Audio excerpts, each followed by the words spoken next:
दोस्तों, मैं आया हूँ ताजमहल और उसके पीछे यहाँ मुझे मंदिर के अवशेष मिले हैं। आइए देखते हैं ताजमहल बनने की पूरी कहानी।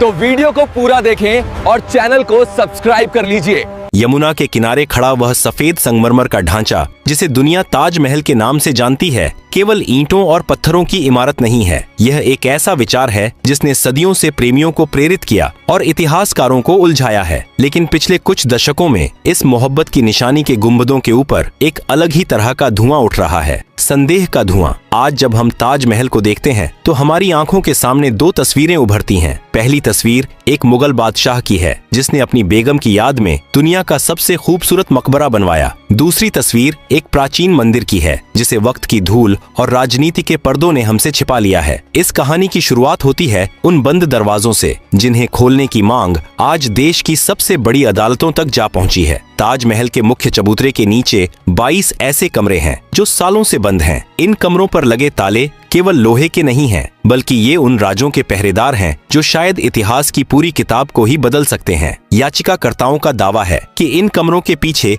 हिंदू देवी देवताओं की मूर्तियां और शिलालेख दफन हैं। उनका तर्क है कि अगर वहां कुछ नहीं है तो भारतीय पुरातत्व सर्वेक्षण उन्हें आम जनता के लिए खोल क्यों नहीं देता? क्या उन अंधेरी गलियों में सचमुच भगवान शिव का तेजो महालय आज भी अपनी मुक्ति की राह देख रहा है? विवाद केवल कमरों तक सीमित नहीं है। अगर हम इतिहास के पन्नों को पीछे पलटें तो हमें कुछ ऐसे तथ्य मिलते हैं जो एक आम इंसान को सोचने पर मजबूर कर देते हैं। आधिकारिक इतिहास कहता है कि मुमताज महल की मृत्यु 1631 में बुरहानपुर में हुई थी। उन्हें वहां ताप्ती नदी के किनारे एक बाग में दफनाया गया था। करीब 6 महीने बाद उनके शव को आगरा लाया गया। सवाल यह उठता है कि क्या एक शव को इतने महीनों तक सुरक्षित रखना उस दौर में संभव था? और अगर शाहजहां ने सचमुच एक नया महल बनवाया था तो औरंगजेब का वह पत्र क्या कहता है जो उसने अपने पिता को लिखा था? उस पत्र में औरंगजेब ने शिकायत की थी कि ताजमहल की इमारत पुरानी हो चुकी है और उसकी छतों से पानी टपक रहा है। यदि ताजमहल 1653 में बनकर तैयार हुआ था तो मात्र 1-2 साल में ही उसमें दरारें कैसे आ गईं? क्या इसका मतलब यह है कि शाहजहां ने किसी पहले से बनी हुई इमारत की मरम्मत कराई थी? यह एक ऐसा मोड़ है जहां इतिहास और लोक कथाएं आपस में टकराती हैं। एक तरफ आधुनिक इतिहासकार हैं जो फारसी दस्तावेजों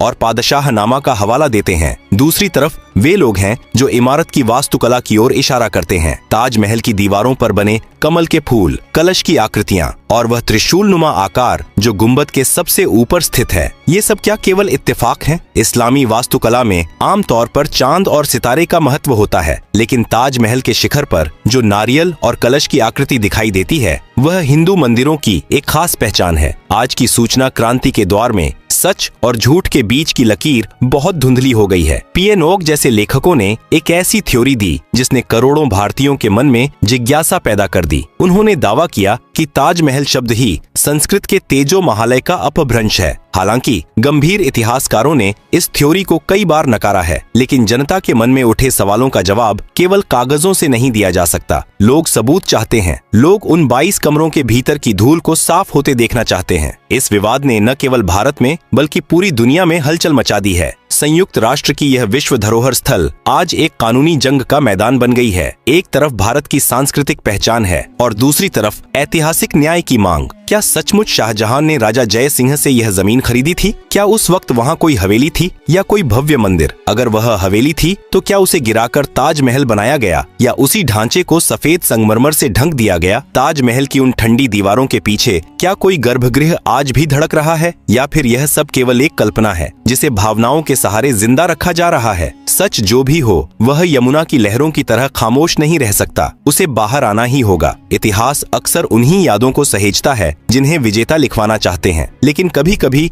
धूल भरे तहखानों में रखे दस्तावेज कुछ ऐसी गवाही दे जाते हैं जो स्थापित कहानियों को चुनौती देने लगते हैं। ताजमहल के विवाद में सबसे महत्वपूर्ण मोड़ तब आता है जब हम उस जमीन के मालिकाना हक की बात करते हैं जिस पर यह विशाल इमारत खड़ी है। क्या यह जमीन खाली थी या यहाँ पहले से ही कोई ऐसी भव्य संरचना मौजूद थी जिसे हटाकर या बदलकर ताज का रूप दे दिया गया? इस रहस्य की परतें खोलने के लिए हमें राजस्थान की वीर भूमि जयपुर के राजघराने की ओर रुख करना होगा। पिछले कुछ वर्षों में जयपुर की पूर्व राजकुमारी और भाजपा सांसद दिया कुमारी ने एक ऐसा बयान दिया जिसने पूरे देश का ध्यान खींचा। उन्होंने दावा किया कि ताजमहल जिस जमीन पर बना है वह मूल रूप से जयपुर के राजा जय सिंह की निजी संपत्ति थी। उन्होंने यह भी कहा कि उनके पास ऐसे दस्तावेज मौजूद हैं जो साबित करते हैं कि मुगल बादशाह शाहजहां ने उस जमीन को अधिग्रहित किया था। लेकिन क्या यह अधिग्रहण जबरदस्ती था या किसी सौदे का हिस्सा? इतिहासकारों और शोधकर्ताओं ने जब जयपुर के सिटी पैलेस संग्रहालय के रिकॉर्ड खंगाले तो उन्हें शाहजहां द्वारा जारी किए गए कुछ शाही फरमान मिले। इनमें से एक विशेष फरमान जो 28 दिसंबर 1633 का बताया जाता है, इस पूरे विवाद की धुरी है। आधिकारिक ऐतिहासिक वृत्तांतों में इन फरमानों का विस्तृत जिक्र मिलता है। इन दस्तावेजों के अनुसार शाहजहां ने अपनी बेगम मुमताज महल को दफनाने के लिए यमुना किनारे की उस जगह को चुना जहां राजा मान सिंह की एक आलीशान हवेली हुआ करती थी। दिलचस्प बात यह है कि राजा जय सिंह वह जमीन बादशाह को मुफ्त में भेंट करना चाहते थे, क्योंकि वह मुगलों के प्रति वफादार थे और उनके सेनापति भी थे। लेकिन बादशाह शाहजहां ने इसे मुफ्त में लेने से इनकार कर दिया। इसके बदले में उन्होंने राजा जय सिंह को 4 अन्य बड़ी हवेलियां इनाम में दी जो उस समय के दिल्ली और आगरा के इलाकों में स्थित थीं। यह तथ्य इस बात को कमजोर करता है कि जमीन जबरदस्ती छीनी गई थी, लेकिन यह एक नए और बड़े सवाल को जन्म देता है। उस हवेली का क्या हुआ? मुगल दरबार के आधिकारिक इतिहासकार अब्दुल हमीद लाहौरी ने अपनी पुस्तक पादशाहनामा में लिखा है कि मुमताज के मकबरे के लिए राजा मान सिंह की उस हवेली को चुना गया जो उस समय राजा जय सिंह के अधिकार में थी। लाहौरी ने इस जगह को आली मंजिल कहा है। कुछ लोग तर्क देते हैं कि हवेली या मंजिल शब्द का इस्तेमाल केवल रिहायशी इमारत के लिए नहीं बल्कि एक बड़े परिसर के लिए किया गया था जिसमें मंदिर भी हो सकता था। पीएन ओक और उनके समर्थकों का मानना है कि वह हवेली दरअसल भगवान शिव का मंदिर तेजो महालय थी। यहाँ आकर विवाद भाषाई और वास्तुकला के जाल में उलझ जाता है। पीएन ओक ने तर्क दिया कि ताजमहल नाम मुमताज महल के नाम से नहीं निकला है, क्योंकि किसी भी मुगल दस्तावेज में इमारत को उस समय ताजमहल नहीं बल्कि रोजा ए मुनव्वरा कहा गया है। उनके अनुसार ताज शब्द तेजो का बिगड़ा हुआ रूप है और महल शब्द कभी मकबरे के लिए इस्तेमाल नहीं होता। हालांकि मुख्य धारा के भाषाविदों का कहना है कि ताज का अर्थ फारसी में मुकुट होता है और मुमताज महल के नाम के अंतिम हिस्से को ही इमारत का नाम बना दिया गया। लेकिन वास्तुकला की समानताएं कई बार विशेषज्ञों को भी हैरान कर देती हैं। ताज महल के बगीचे की बनावट पूरी तरह से फारसी शैली है, लेकिन इमारत का मुख्य ढांचा और उसके ऊपर स्थित गुंबद के नीचे की सजावट में जो कमल और कलश के चिन्ह हैं, वे शुद्ध भारतीय मंदिर शैली के प्रतीक हैं। सवाल यह है कि क्या शाहजहां ने उन कारीगरों का इस्तेमाल किया था जो मंदिर बनाने में माहिर थे, इसलिए उन्होंने अनजाने में ये चिन्ह बना दिए, या फिर वे चिन्ह उस पुरानी संरचना का हिस्सा थे जिसे शाहजहां ने नष्ट नहीं किया। विवाद का एक और सिरा 13वीं शताब्दी तक जाता है। कुछ शिलालेखों और स्थानीय मान्यताओं के आधार पर यह दावा किया जाता है कि राजा परमर्दी देव ने सन 1212 में यहाँ एक भव्य शिव मंदिर बनवाया था। अगर यह सच है तो क्या 400 साल बाद भी वह मंदिर उसी स्थिति में था जब शाहजहां ने उसे देखा? इतिहास की किताबें यहाँ मौन हो जाती हैं। ताजमहल की भव्यता को देखने के लिए हर साल लाखों लोग दुनिया भर से आते हैं। वे मुख्य मकबरे में जाते हैं, मुमताज और शाहजहां की कब्रों को देखते हैं और कुरान की आयतों से सजी दीवारों की प्रशंसा करते हैं। लेकिन बहुत कम लोग जानते हैं कि उनके पैरों के नीचे उस विशाल सफेद चबूतरे के भीतर एक अंधेरी दुनिया बसी है। ये हैं ताजमहल के वे 22 रहस्यमयी कमरे जो दशकों से आम जनता के लिए बंद हैं और जो आज एक बड़े विवाद का केंद्र बन चुके हैं। मई 2022 में यह मुद्दा तब सुर्खियों में आया जब इलाहाबाद हाई कोर्ट की लखनऊ बेंच में एक याचिका दायर की गई। याचिकाकर्ता का तर्क सरल लेकिन गहरा था कि हमें यह जानने का अधिकार है कि उन बंद दरवाजों के पीछे क्या है। उन्होंने मांग की कि पुरातत्व विभाग को एक विशेष समिति बनानी चाहिए जो इन कमरों की जांच करे और यह देखे कि क्या वहां किसी मंदिर के अवशेष छिपे हैं। हालांकि कोर्ट ने इस याचिका को यह कहते हुए खारिज कर दिया कि ऐतिहासिक शोध करना इतिहासकारों का काम है, अदालतों का नहीं। लेकिन इस कानूनी हार के बावजूद जनता के मन में जो सवाल पैदा हुआ वह खत्म नहीं हुआ। सवाल यह उठता है कि अगर वहाँ कुछ नहीं है तो वे कमरे बंद क्यों हैं? विशेषज्ञों का कहना है कि ताजमहल के नीचे बने ये कमरे दरअसल कोई रहस्यमयी कक्ष नहीं है, बल्कि एक लंबा मेहराबदार गलियारा है। मुगल कालीन वास्तुकला में इस तरह के भूमिगत ढांचे आम थे। इनका मुख्य उद्देश्य विशाल और भारी इमारत को मजबूती प्रदान करना और नदी के किनारे की नमी से मुख्य ढांचे को बचाना था। विभाग का तर्क है कि इन कमरों को सुरक्षा और इमारत के संरक्षण की दृष्टि से बंद रखा गया है। लगातार पर्यटकों के आने जाने से वहां की हवा में बदलाव आ सकता है, जिससे संगमरमर को नुकसान पहुंचने का खतरा रहता है। विवाद को बढ़ता देख विभाग ने एक ऐतिहासिक कदम उठाया। उन्होंने अपने समाचार पत्र में उन बंद कमरों के भीतर चल रहे संरक्षण कार्य की कुछ तस्वीरें सार्वजनिक कर दी। इन तस्वीरों ने पहली बार उन अंधेरे गलियारों की झलक दुनिया को दिखाई। तस्वीरों में क्या था? वहां कोई मूर्तियां नहीं दिखीं, न ही कोई प्राचीन मंदिर के स्तंभ। वहां केवल ईंटों की दीवारें, चूने का प्लास्टर और मेहराबदार छतें दिखाई दी। विभाग ने दावा किया कि ये तस्वीरें उन लोगों के लिए जवाब हैं जो दावा करते हैं कि वहां मूर्तियां छिपे होने के सबूत हैं। लेकिन क्या इन तस्वीरों ने विवाद को सुलझा दिया? शायद नहीं। संदेह करने वालों ने उन तस्वीरों में भी नए सवाल ढूंढ लिए। उन्होंने उन ईंटों की दीवारों की ओर इशारा किया जो मेहराबों के बीच में चुनी गई थीं। सवाल पूछा गया कि ये दीवारें बाद में क्यों बनाई गईं? क्या इनके पीछे कुछ छिपाया गया है? इतिहासकारों का कहना है कि इन दीवारों को इसलिए बनाया गया था ताकि ढांचे को अतिरिक्त सहारा मिल सके। इस रहस्य को समझने के लिए हमें ताजमहल की तुलना दिल्ली के हुमायूं के मकबरे या सफदरजंग के मकबरे से करनी चाहिए। वहाँ भी इसी तरह के भूमिगत कक्ष और गलियारे मौजूद हैं। यह मुगल शैली की एक मानक प्रक्रिया थी। मुमताज की असली कब्र भी इसी तरह के एक भूमिगत कक्ष में स्थित है, जिसे साल में केवल 3 दिन खोला जाता है। फिर भी एक बड़ा सवाल खड़ा रहता है कि अगर शाहजहां ने इसे शून्य से बनाया था तो उसने नीचे इतने जटिल गलियारे क्यों बनवाए? क्या यह संभव है कि शाहजहां ने पहले से मौजूद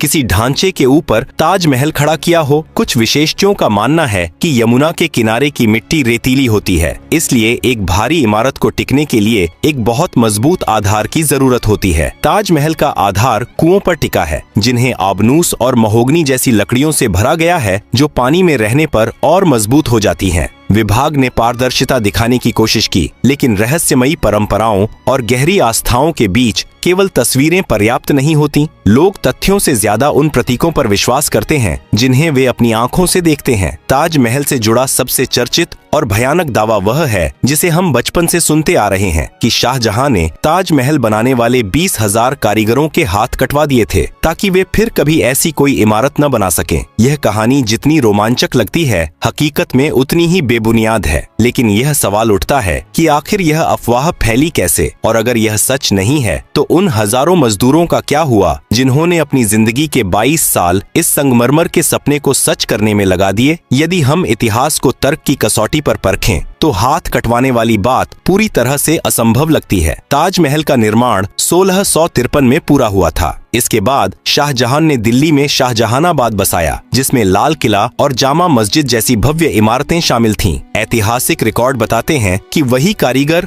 और वही उस्ताद जिन्होंने ताजमहल बनाया था, वे ही लाल किले के निर्माण में भी शामिल थे। ताजमहल के मुख्य वास्तुकार उस्ताद अहमद लाहौरी थे। अगर उनके हाथ काट दिए गए होते तो क्या वे बाद में लाल किले का डिजाइन तैयार कर पाते? निश्चित रूप से नहीं। दरअसल इतिहासकारों का मानना है कि शाहजहां ने मजदूरों के साथ एक समझौता किया था। उन्हें बहुत बड़ी रकम दी गई थी और इस शर्त पर काम से सेवा मुक्त किया गया था कि वे मुगल सल्तनत के लिए किए गए अपने काम के हुनर का इस्तेमाल किसी और के लिए नहीं करेंगे। इसे तकनीकी भाषा में प्रतियोगिता न करने का अनुबंध कहा जा सकता है। समय के साथ काम न करने के वादे को लोक कथाओं ने हाथ कटवाने की क्रूर कहानी में बदल दिया। एक और प्रमाण आगरा का ताजगंज इलाका है। यह वह बस्ती है जिसे शाहजहां ने उन हजारों कारीगरों और मजदूरों के रहने के लिए बसाया था जो दुनिया के कोने कोने से ताजमहल बनाने आए थे। आज भी वहां रहने वाले कई परिवार खुद को उन कारीगरों का वंशज बताते हैं। उनके पास अपने पूर्वजों के औजार और उनकी कला विरासत के रूप में मौजूद है। यदि उनके हाथ काट दिए गए होते तो क्या वे अपनी कला को अगली पीढ़ियों तक पहुंचा पाते? अब वापस लौटते हैं उस मुख्य विवाद पर कि ताजमहल या तेजो महालय। इस यात्रा में हमने देखा कि इस सफेद संगमरमर के पीछे दावों और प्रतिदावों का एक अंतहीन जाल है। एक तरफ वास्तुकला के वे चिन्ह हैं जो प्राचीन भारतीय परंपरा की याद दिलाते हैं, और दूसरी तरफ वे फारसी दस्तावेज और शाही फरमान हैं जो इसे एक मकबरा साबित करते हैं। इतिहास की यह जंग केवल अदालतों या किताबों तक सीमित नहीं है, यह हमारी राष्ट्रीय पहचान से जुड़ गई है। कुछ लोग ताजमहल को विदेशी आक्रमणकारियों की निशानी मानते हैं तो कुछ इसे भारतीय श्रम